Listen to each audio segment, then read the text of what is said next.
if anybody wants to ask any questions while I'm motoring through this, feel free to do that. We don't seem to have any background noise coming from anyone, so I won't ask everyone to mute their microphones until they speak, like they do on the NMRA meetings. But so anyway, what this is about is basically what I went through to try to conceptualize my idea of a model railroad that would be fun to operate on, and still building it. Kind of got stalled the last 6 weeks working on LCC and getting that working correctly. But anyway, I just want to take you through the kind of what was in my head, and as we go through it again, if you have any suggestions or questions, feel free to let me know. So,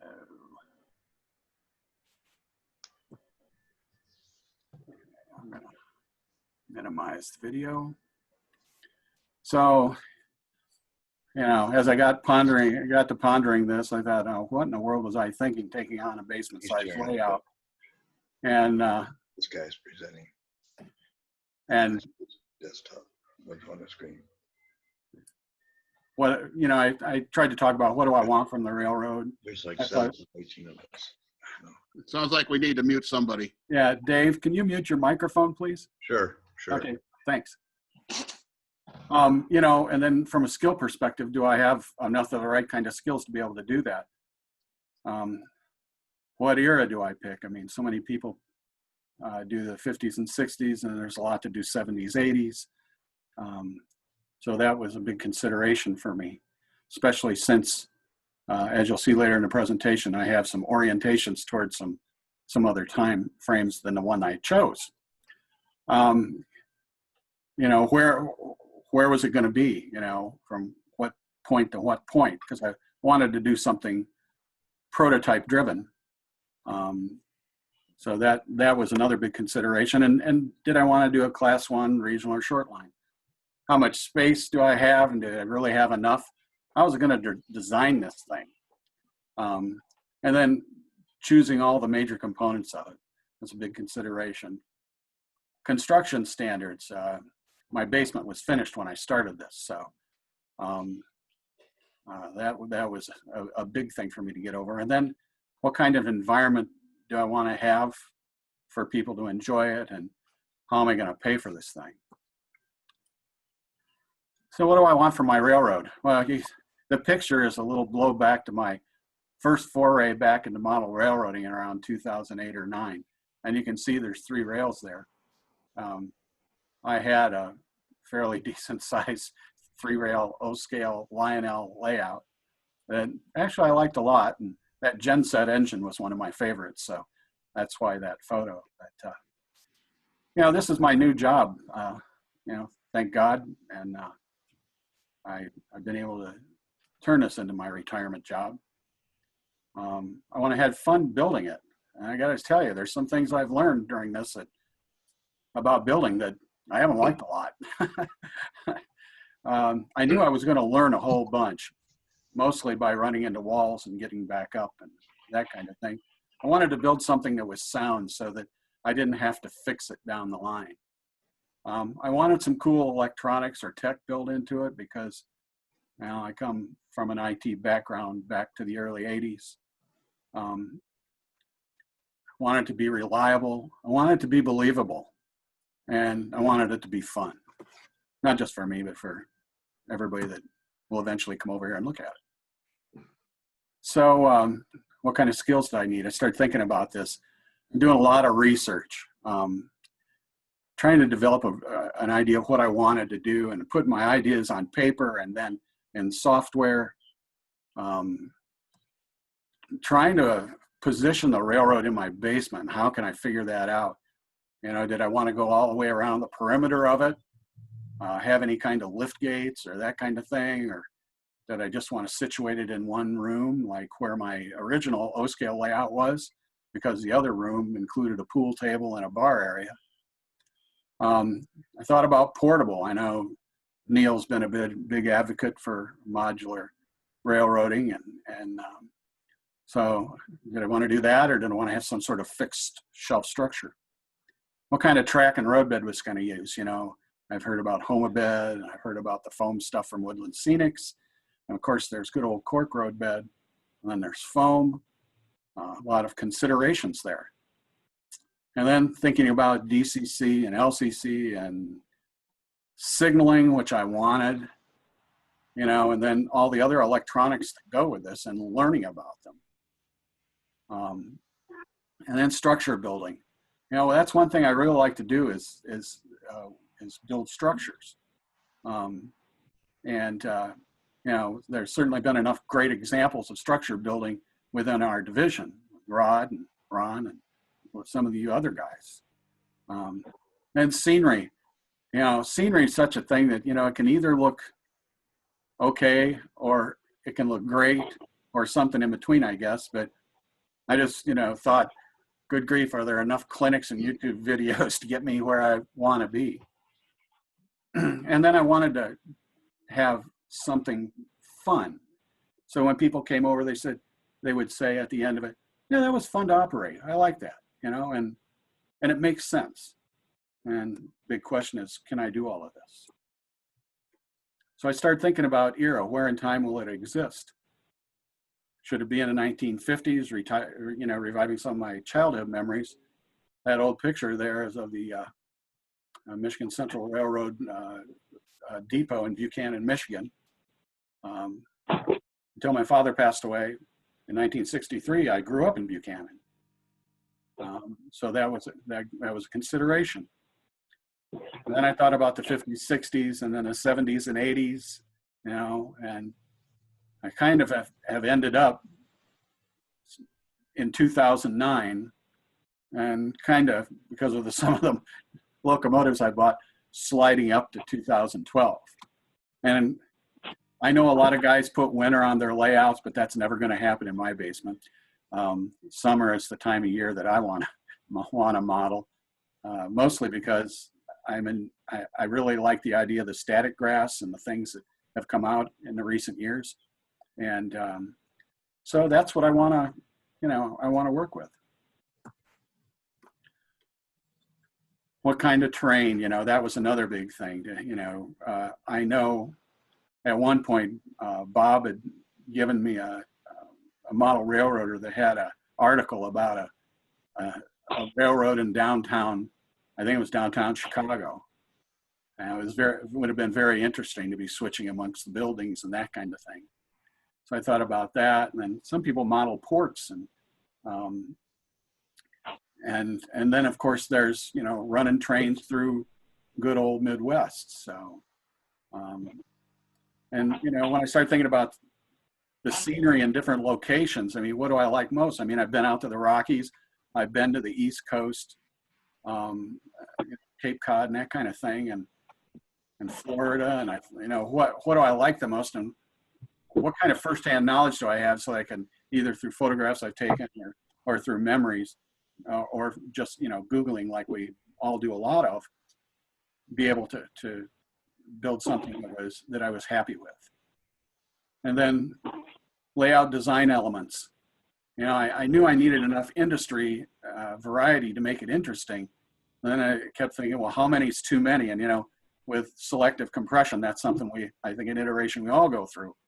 I mean, I'd love to have, you know, 30 or 40 feet between each LDE on my railroad, but that's simply not possible in the size of basement I have. And I knew that whatever location it was and the industries and that kind of thing I picked, I knew it had to contribute to some sort of theme or a story. And so I spent a lot of time thinking, okay, what's the concept here? And you can see by that little line there that that's kind of where I'm at. And of course, then the question becomes, how do I get there once I stick that stake in the ground? So I thought a lot about, you know, a couple of the non-class 1 railroads, like the Grand Elk. Mary's family lives up in Grand Rapids, so there's a lot of times we've been going up there and seen the Grand Elk and what industries it stops at, and you know, kind of comes down to our area in Elkhart and then back up to GR. Might have been a kind of a nice one where I could have put some distance between the LDEs. So that was something I thought about. And then even the Elkhart and Western Railroad, which just runs around this general area. I thought about that even for a while, but both of those would mean I'd probably have to paint some locomotives and that kind of thing. And as I've learned in this quest for a model railroad, I've found enough sub-hobbies within this hobby, and I didn't want to take on having to paint all my locomotives. So, you know, made me lean towards the Norfolk Southern. So do I have the right kind of space? Well, you can see in the picture, our basement was completely finished when I started this endeavor. And after the O-scale thing, Mary and I had a lot of discussions about, you know, social space and that kind of thing. And finally she says, okay, well, this floor is mine and that down there is yours. So you do whatever you want. So I had to think about the space and how to put up the walls and where in the world am I going to put staging and what kind of staging? Because one of the things I've been enamored with was, you know, staging that turns around and restages itself. A lot of fellows have told me, don't bother with that, you know. And then some have, you know, different ways of handling it. You know, maybe they have a reverse loop that's close to their staging that they can flip trains around in. I know, Bob, you've explained that to me. So how many decks? How far apart are the decks? Well, there's a million articles written. I think about how far apart your decks should be. And then the big question was, how do I get from deck 1 to deck 2? I know in some of the books that I've read that, you know, people talk about, well, you know, wherever your LDE is, your industry, it's got to be level. So you have to do your climbing in between the levels. And I quickly learned just from doing some more calculating that I'd probably get away with about 3 or 4 LDEs, and it wouldn't be very interesting if I tried to do a continuous climb around my basement. And then opted to use a helix. I wanted to make sure that I had enough aisle space. That was a big question. Wanted to have some snack space. So I have that back behind that bar you can see in the picture. There's a little, I don't know, 6x8 area back there that I can use for that, you know, restroom space. I did build out a half bath down in the basement, so I'm good there. And I just want to make sure that whatever I was doing was accessible for any friend that I might invite over. And how am I going to design this thing? Well, I started using some drawings using Excel squares to start. And it's funny because I first started out making a square as 1 foot. And I quickly found that I had to go down to 3 inches to have any fidelity. And I actually went through the exercise of going around my whole basement, measuring every wall and every turn, and then putting that in Excel to try to figure out how to do it. What you see there in that graphic is a pretty simplified version of what my basement is. And so you can see that there's, you know, stairway coming down, and right just to the right of it's a furnace and water heater. This was a closed off room when I started. There's the bath, there's my utility area where the water softener stuff is. The bar's back here. But this whole checkered area here, that's the space that I'm using for my railroad. So it took me a lot of iterations. I mean, I've got a whole master workbook full of ideas that I was working on. Then I thought, well, I really need to use some software to do this. You know, what was I going to use? And you can see there's some that I've named there. I ended up using SCARM and kind of going through the pain that that the author of that software is going through and sending him suggestions and things that I might like to see in it. And he's pretty flexible, kind of neat guy that he'd done some of that stuff. I know about 6 or 8 months ago, I said, do you ever have any intention of putting signals into SCARM? And he said, well, I hadn't thought about it too much. And now there are some signals, not all of the ones that I wanted, but he started to put some in there. And I'm sure me and a lot of other people had asked him for that. So that's great to see that coming through. You know, I had this whole deck height thing. You know, I was going to use a helix, and I had to, you know, where are the turns in the helix and that kind of thing, so it comes out right. And one thing I thought about is there any place where I could use some invisible running, like one industry delivers into a building and it's actually putting cars on the other side of the wall, setting cars out for another industry. I thought about that. And I read John Armstrong and Tony Custer's books. We've all read these. Probably like everybody, I've probably got every Kalmbach paper covered book that's been printed. A lot of observing other model railroads, you know, online and in person, has been invaluable. And then, of course, you know, hanging out with you guys at the NMRA meetings and the clinics and the conference and that kind of stuff, asking a lot of questions. And some of this I did by trial and error, which, you know how that works. Usually make mistakes first and then try to correct them. So what you see there is a small portion of the SCARM drawing for the upper deck on my railroad. You can see the helix on the left, how it comes out of the helix and through the wall. And you can see the green track is the main siding. Every industrial area on my railroad is designed to have a long siding. And so they will be signaled. And so you can see coming out of the helix here, there's little designations for LCC and signals. I've marked the LCC areas, but I haven't put in all the signals yet, because obviously on the main, there's got to be some signaling between these two control points.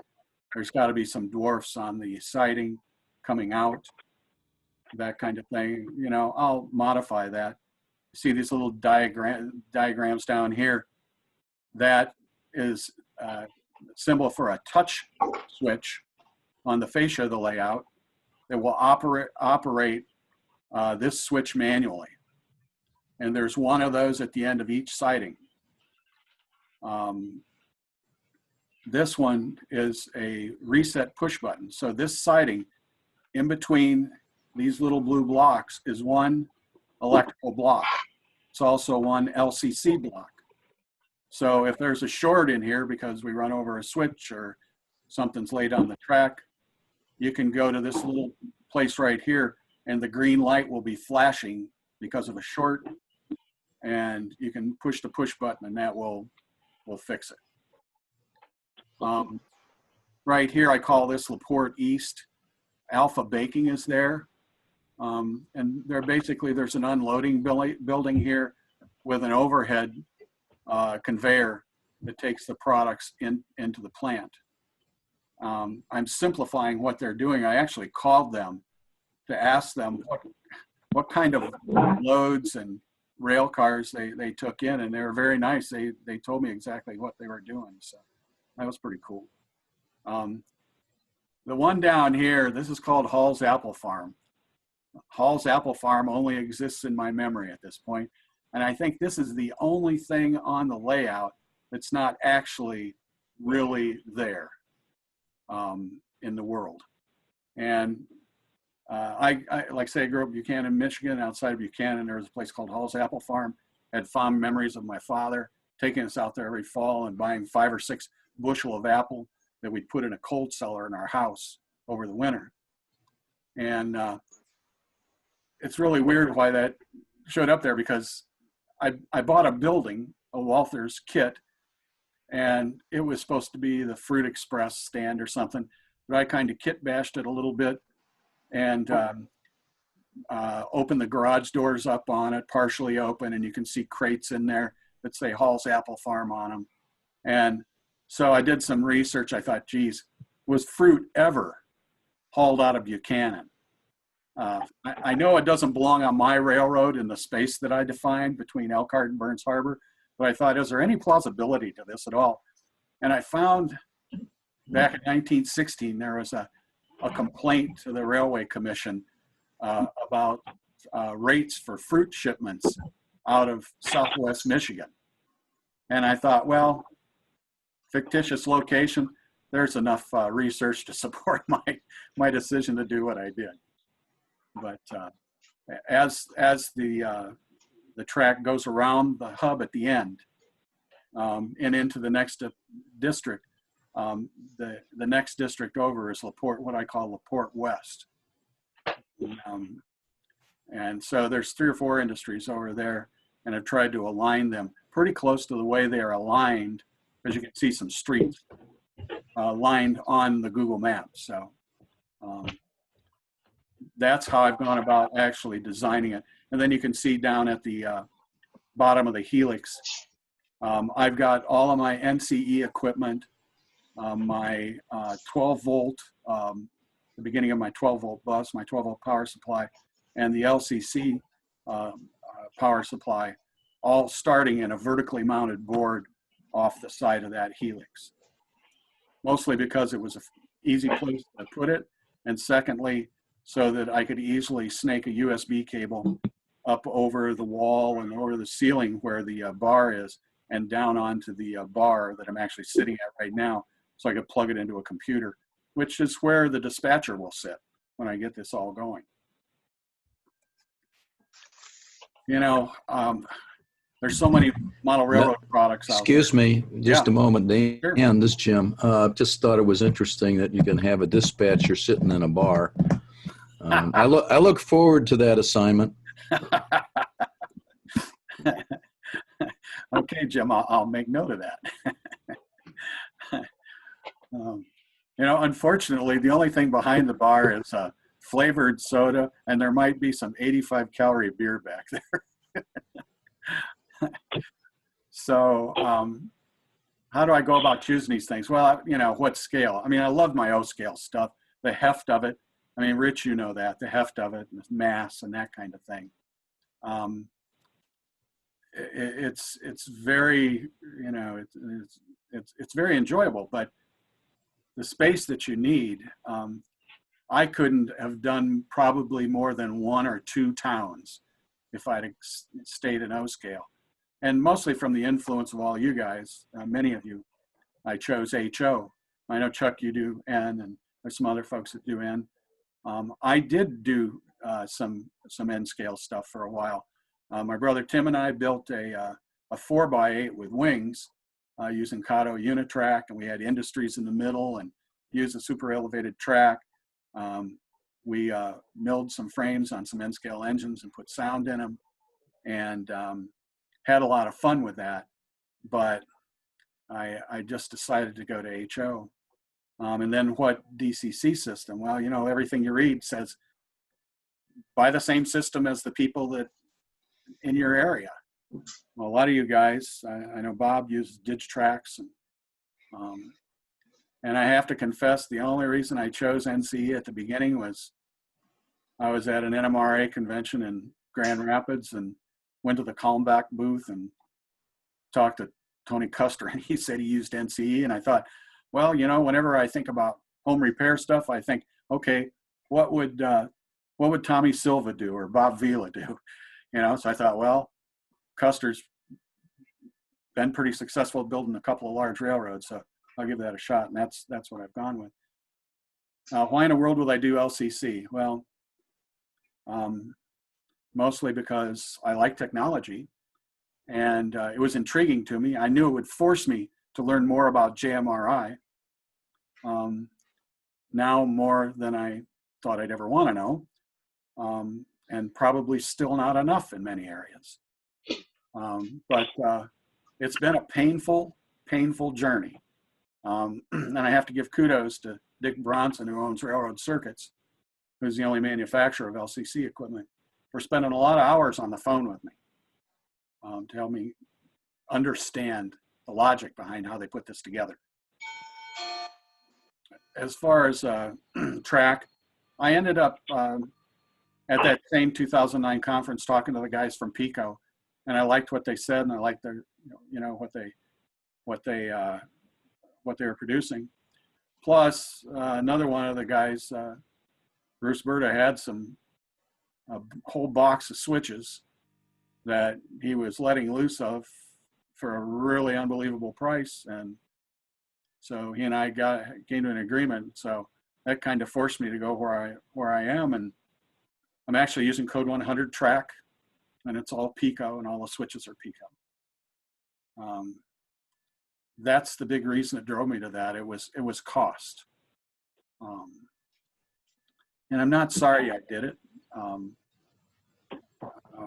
I think once I weather it, it'll be good enough for me.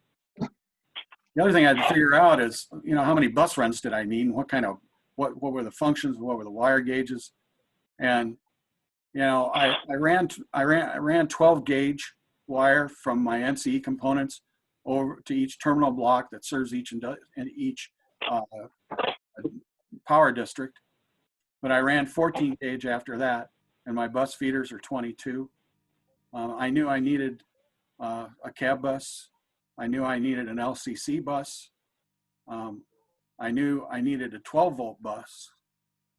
And so all of those things are, what I've put in the railroad. And of course the DCC bus. And then did I want to solder? Well, I had a lot of great experiences under my O-scale layout doing soldering, and I decided I didn't want to do that.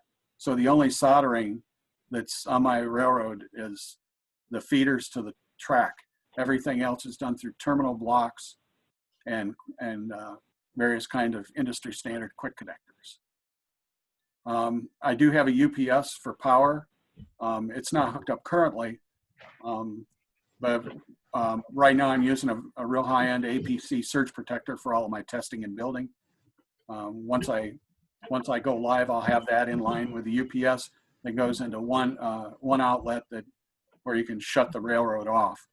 So you could be able to turn the railroad off if need be over near the bar where all the control stuff is, or on the other side of all the peninsulas by a power switch. And then I thought about wireless. Did I want to do that?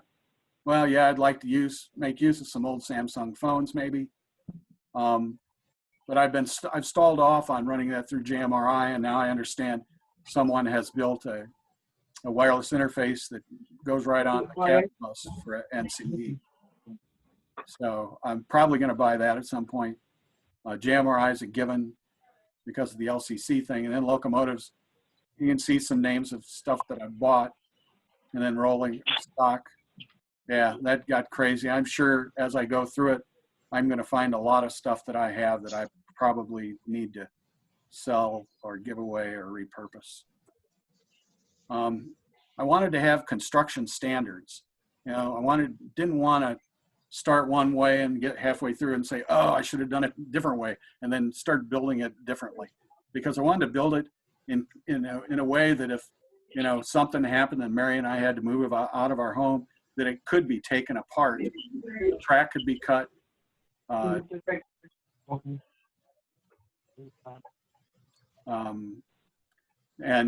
sections could be taken away.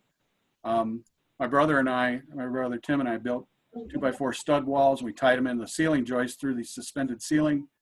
We built these box frames that are in 2 foot wide by 6 or 8 feet. And then you can see the components that I said that I've used. I found some really nice self-tapping cabinet screws that made putting these things together very easy. The Lawan decking I put to the frame with a nail gun and glue. So then you can see in a picture the white shelf brackets. I used 1/8-inch tempered hardboard backdrop, and my helix was cut from 5x5 sheets of cabinet grade birch. So here's some pictures. I'm going to give you some pictures for a minute so you don't have to keep looking at text. Upper left, there's Tim. Hi, Tim. And then you can see that there's a 2x6 and 1x6 built frame that we're working on there. And there's 5 rings there from the helix. When I got them from South Bend Toy, that's who cut them for me. I painted them all white so that it followed the theme of having everything underneath the layout painted white for easy visibility. And then the second picture, you can see me, you know, I figured out a perpendicular line on the radius of the curve and cut through all 5 of them at once. And then we started in the far right upper picture, you can see where we started blocking the first layer, knowing that blocking the first layer would set the tone for the rest of the layers. And so there's basically at every quarter turn, every 90 degrees, it goes up an inch. And you can see the finished helix in the lower left, where we put some legs on the front of it. And it's mounted to that wall with a 2x2 aluminum angle. And it just sits on it, and the angle's leg bolted into the wall. And then the lower right picture, you can see the helix is in place with a lot of the stud walls up and that kind of thing. And there's a test train up on the top of the track. So the whole thing about the walls and the studs had to do some destruction before I could do construction. You see the 2 pictures in the upper left and upper center. I had to blow a hole through a wall into my furnace room so that I could work, you know, back there, which meant once I did that, then I had to drywall the furnace room. So, you know, like I was talking earlier, there's a lot of little projects, mini projects that you run into as you're doing this. And then there was a wall between the bar area and what used to be where that trash can is sitting. That used to be a movie room. I had a projector in the back of the room. We used to watch movies and football games down there. All that got One likes looking for a strawberry. can we check our mutes? Thanks. I didn't know if you guys could hear or not. Anyway, then you can see some of the walls I've built. This particular drawing, the way I built these end pieces is I built a slot in the frame that went around this stud wall, so that when I hooked it up, it was tied into the end of each of the frames here, and then it was also screwed in to that stud wall, and then underneath it there are brackets coming out, metal brackets to hold the end of it. And then you can see the small dots on the end. That's where those cabinet screws go in. This is just another picture. The helix is back in this area. The bars over there, you can see this computer screen. And then the backdrop. So on the lobed ends of the peninsulas, I knew I wanted wanted it to be rounded rather than just the end of a stud. So what I did is I took masonite and cut them, I left them 8 feet long. And luckily, as I wrapped them around, there was a stud right where, I mean, on every wall, because I used a regular 16-inch on center construction standards, there was a stud there. So I first started by screwing into the stud on one side, and then I used these screws where the head is only a 1/16 of an inch thick. I didn't use screws this long. I used 9/16, but I knew that trying to, you know, drywall mud over this, that those thin-headed screws would work pretty well to be hidden. And those were the same screws that I used when I put the track down in the helix. Again, because of the thin head, that I wouldn't have to worry about any railroad equipment catching on them. And so as I got it tacked in on both sides, and it was pretty wobbly, as you can imagine, because there was nothing to hold it in place except the ends. So I got it centered, and then I put a bead of hot glue on it just to test it in a few places, and it worked great. So once I put the hot glue all the way around it, it was solid as a rock.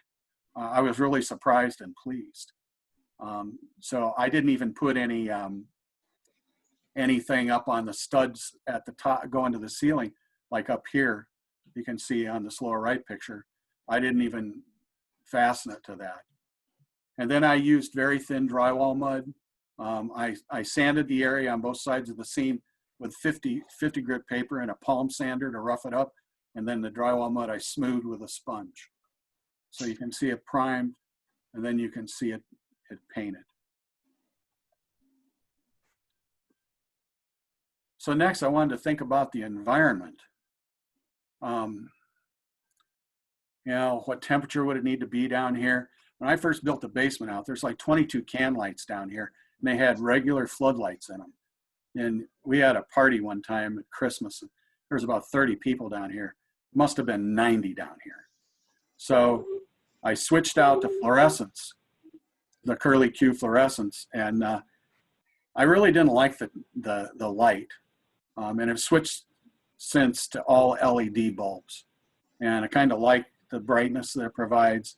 And I think it'll be good for viewing.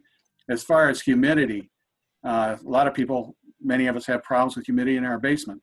I never did until a few years ago, actually, till I started building this railroad. So my brother Tim, you can see a little device there. He built that little device out of an Arduino for me, so I can plug it in a USB port of my computer, and I can check the humidity in the basement from a web page because that device is wireless.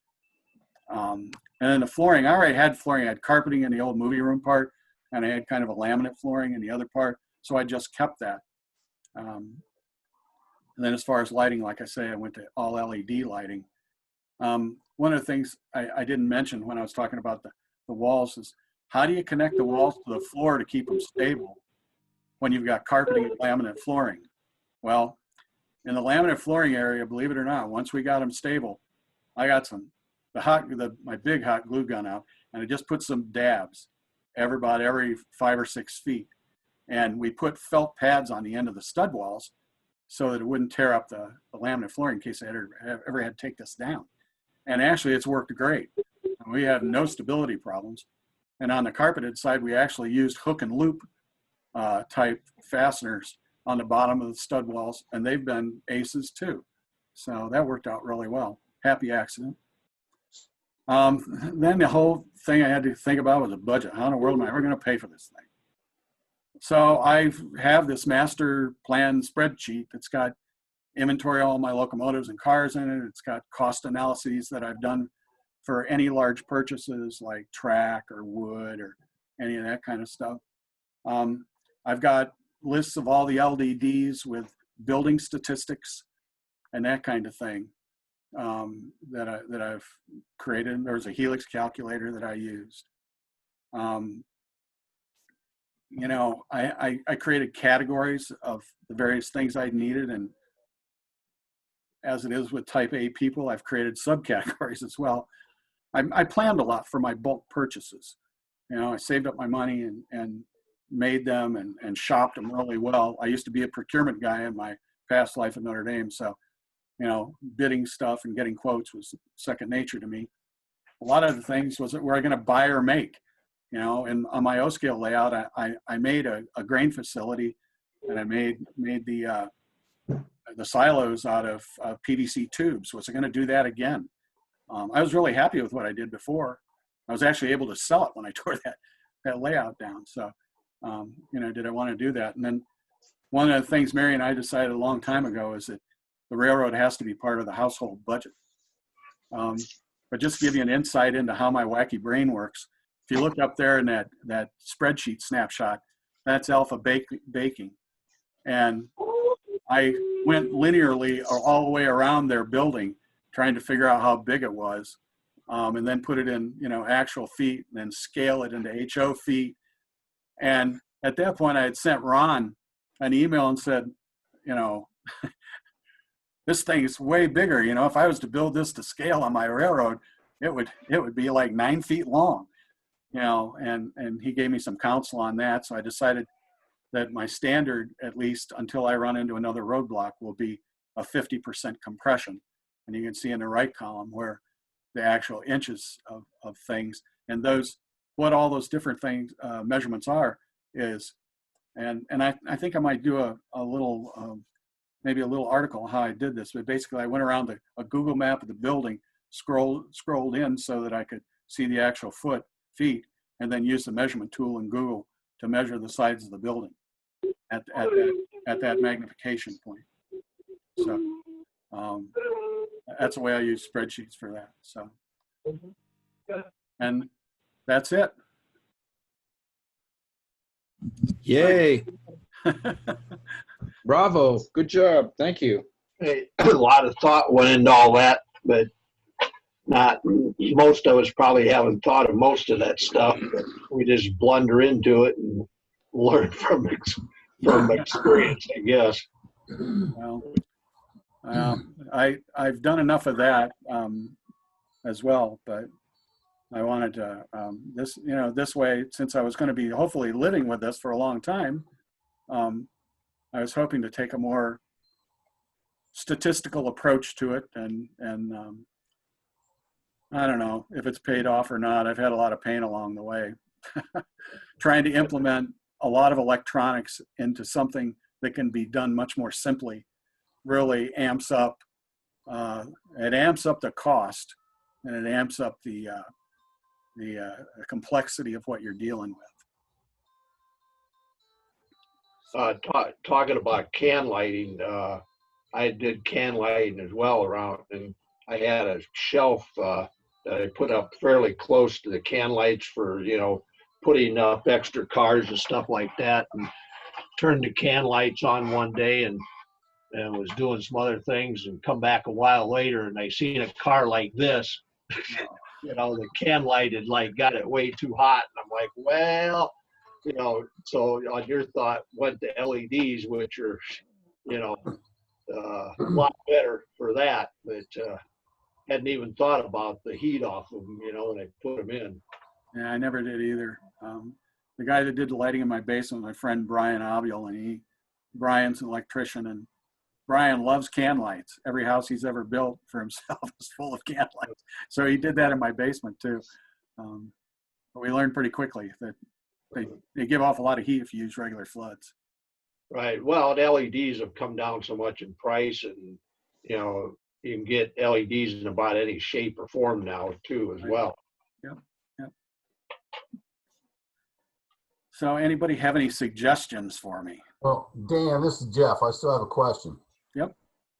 Hey, your helix, you did have that CNC cut? Yeah, I did. I was going to do it myself, and I thought, okay, my vehicles don't haul 4x8 sheets of plywood. So the other things like the decking and stuff, I had them cut at Home Depot into 2-foot wide things, and that's how I got them home. So I started thinking about it. Well, I'm sure my brother and I are smart enough. We can cut a circle. But then I was cruising through an ad one day, and I saw a South Bend toy, and I thought, those guys make all kind of wood stuff. I wonder if they have a CNC machine. So I called up the owner, and he says, well, I don't, but I got a buddy in Elkhart that does. And so I said, well, how much would you charge me to do that? Because I'd already priced the plywood out at Johnson's Workbench. They carry 5x5 half-inch cabinet grade 7-ply plywood. And I wanted to go with a high-quality plywood simply because I didn't want it delaminating later and having to rip it all out and redo it. So anyway, long and short of it, he made me a deal that was so sweet. If he picked up the stuff from Johnson's, took it over to Elkhart, cut them, and brought them back to my house for $300. For how much? $300. Wow. And those sheets are $55 a sheet. So it doesn't take much math to figure out that he was doing this as a grand favor because he's a nice guy and he was interested in the project. And then he brought me back the inner circles, the scrap, which I've been cutting up and using, for bracing or something like that. If not, I've got at least 3 very nice round tables that I can put to use someplace by putting some legs on them. But yeah, that worked out really well. Brought them home, painted them white, and then you saw the pictures. That worked really well. That was a good idea. But Thanks. expensive. It's still expensive. You can get a half-inch plywood, a decent half-inch plywood, and cut the rings yourself. And many of the patterns I saw were like cutting sections of rings and, then putting them together and then, with some kind of splice. And I thought, geez, if there's any way that I can do this with a contiguous ring, that's for me. So I've got enough places where I go to and make things complicated for myself, and that was one place that I didn't want another project within a project. Dan, Yeah. can all you, have you considered access to the center of the helix in case you have derailments or something? Yeah, That's a big- one of the things in the back of my mind is I built 3 helixes and only one of them is accessible. well, So I'm concerned about derailments. yeah. Have I thought about it? Oh yeah. I've got some 89-foot cars that I still haven't decided whether they're going to stay on my railroad. So if any of them are going to string line in the helix, I think it's going to be them. Where my control panel is, you saw in that diagram, Yeah, there's about 29 inches there. You can crawl under there and come up in the middle of the helix.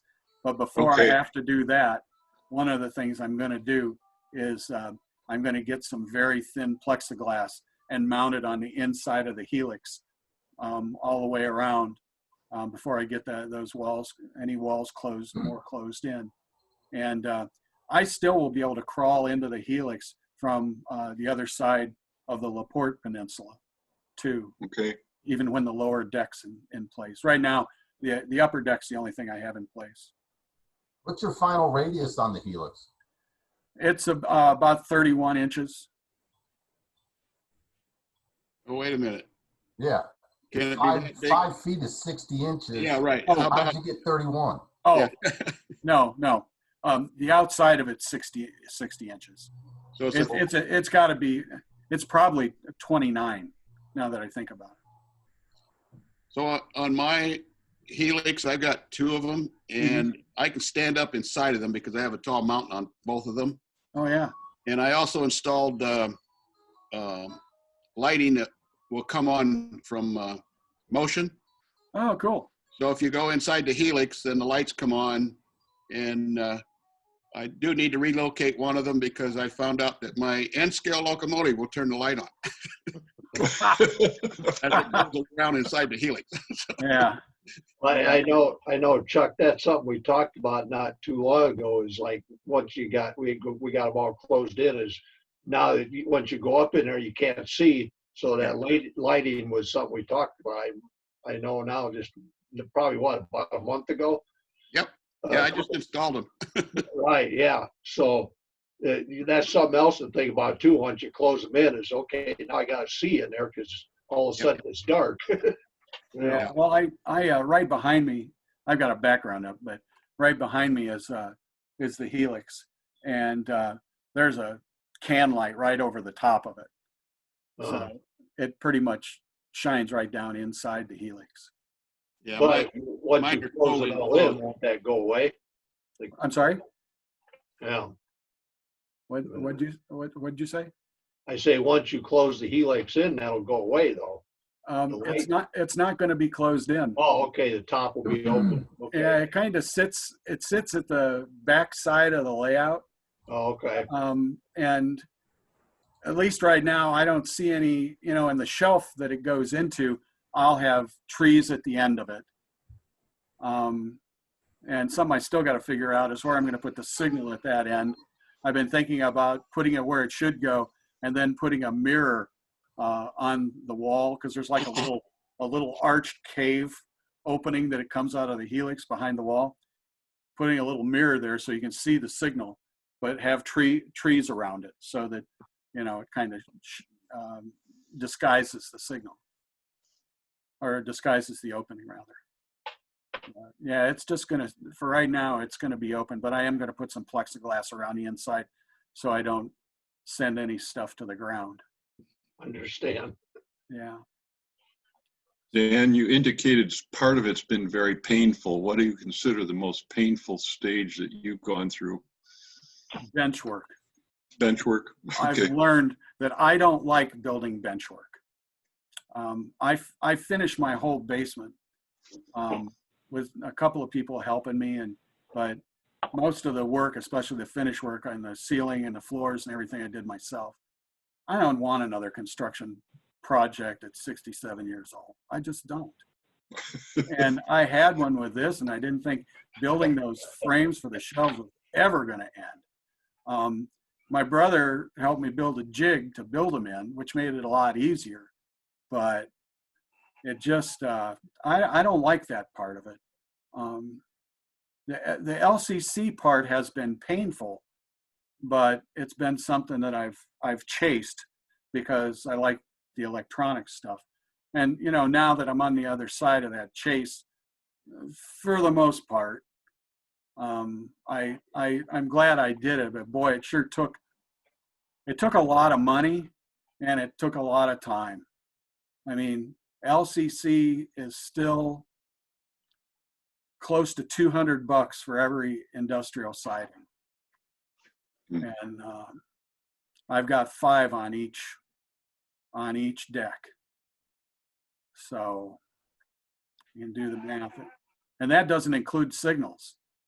I first started out buying a couple of BLMA signals before they got sold out to Atlas. And then I thought, well, I don't need signals that are this fancy.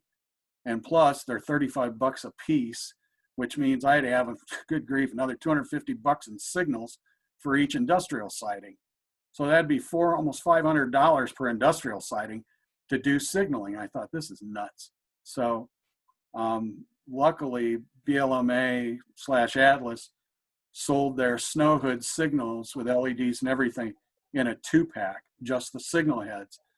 And well, you guys saw it. I mean, a lot of you guys come to our meetings. I brought in a little mock-up I did of a dumbed down signal with a ladder on it. And you know, I'm probably going to use that, and I'll use them for dwarfs too. But those I was able to get for $14 a 2-pack. So that takes my signal price down to, you know, less than $10 a piece, which is something I can get behind. I keep kidding Dick Bronson that he needs to make his LCC products cheaper. And he says, well, I was just thinking about figuring out ways to make them more expensive. Don't do that. But he's exceedingly helpful. I mean, I probably couldn't have plowed through this without his help.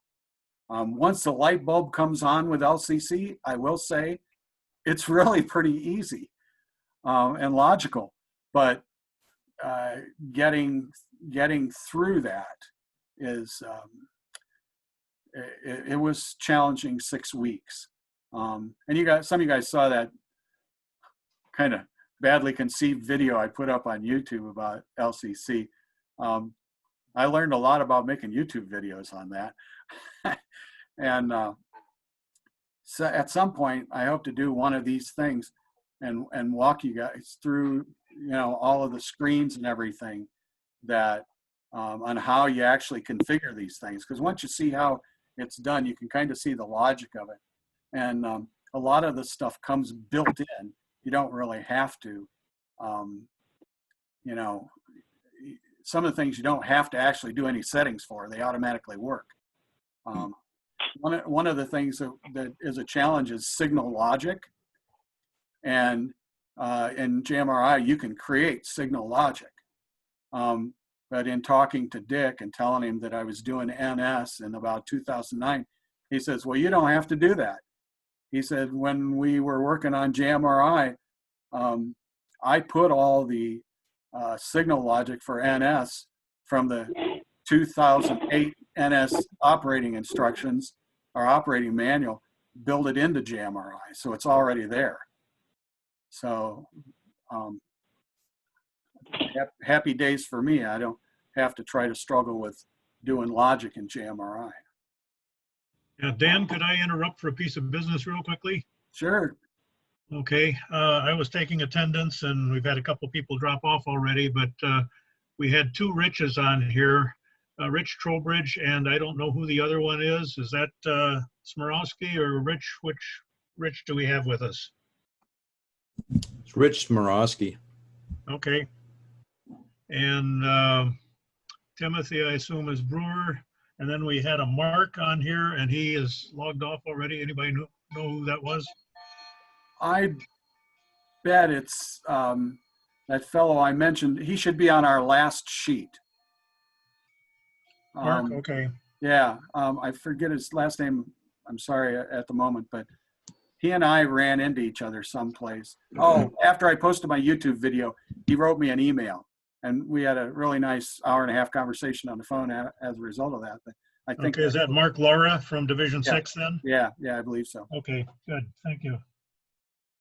And I see Alan Black arrived about the time Dan was finishing his excellent presentation. So welcome, Alan. Glad you're here, but sorry you missed Dan's excellent work there. But Dan, nice job. Oh, thanks. Thank you. Yeah, thanks. I did record Thank- this, so we'll figure out how to post the recording somehow if anybody wants to look at it again or missed it.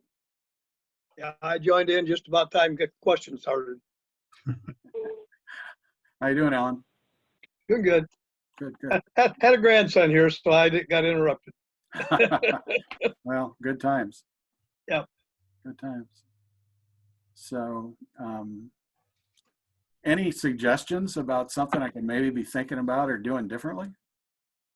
And I got one question for you. You've done an awful lot of planning and research on this. You talked to a lot of people and putting it together.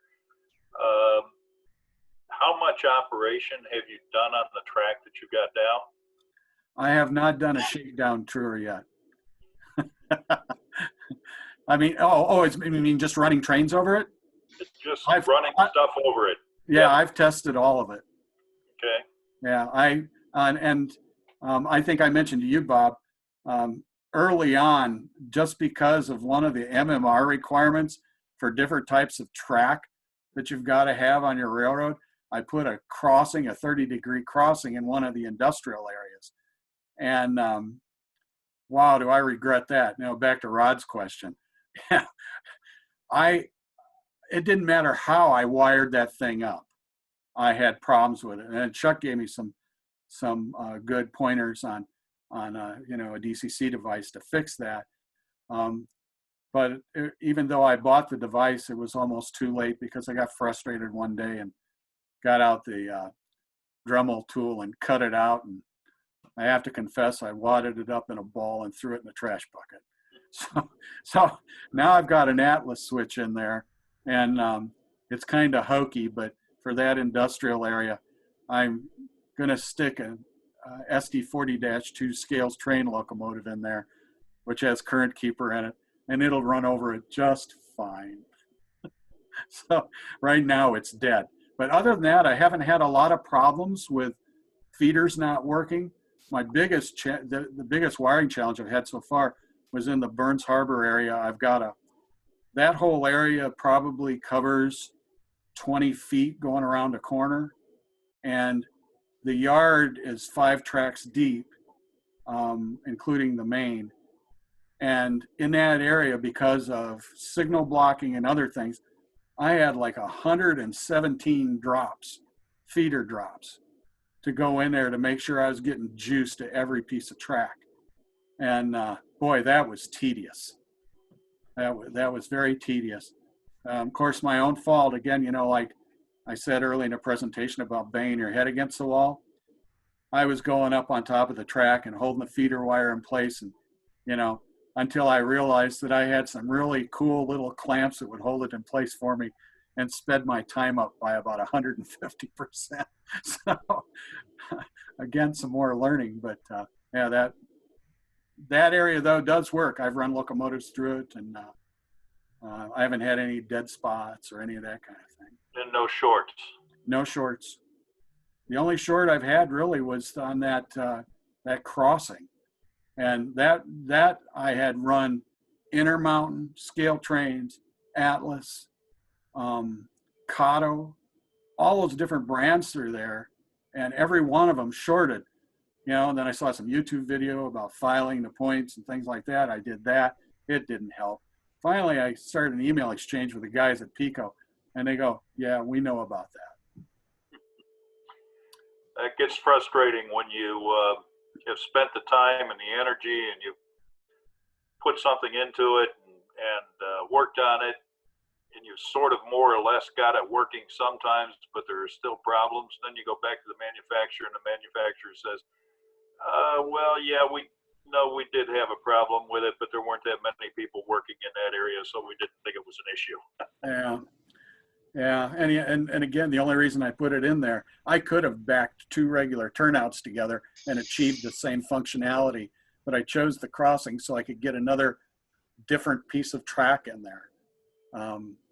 So at some point, I'm sure once I get done with all these other little projects, I'll go over there and see if I can't. I put an Atlas crossing in there and replace it, and replace it. But I'll wire it up and see if I can fix it. So. Yeah, my thought was just make sure that as you continue with the building, that you continue to run stuff in there. I don't think there's anything more frustrating than getting through all of the construction and then finding the trains don't work. Yeah, I've been testing them as I finish the track in each industrial district. I've been running trains through them. My test train it's an engine with a couple 89-foot cars on it and a couple of 40-foot cars on it in different configurations. And the track work all seems to work okay. You know, it's going to be interesting once I start installing the LCC modules around the railroad, how that piece all comes together. But I have put in each area, like I think I said when I showed you guys that diagram, a reset button and an indicator light in the middle of each industrial district, so that if there is a short, aside from the train stop running, all of the circuit breakers are programmed so that they go dead until that momentary push button resets them. And there's a flashing green light there too. You can see, okay, the light's flashing, there's a short, where's it at?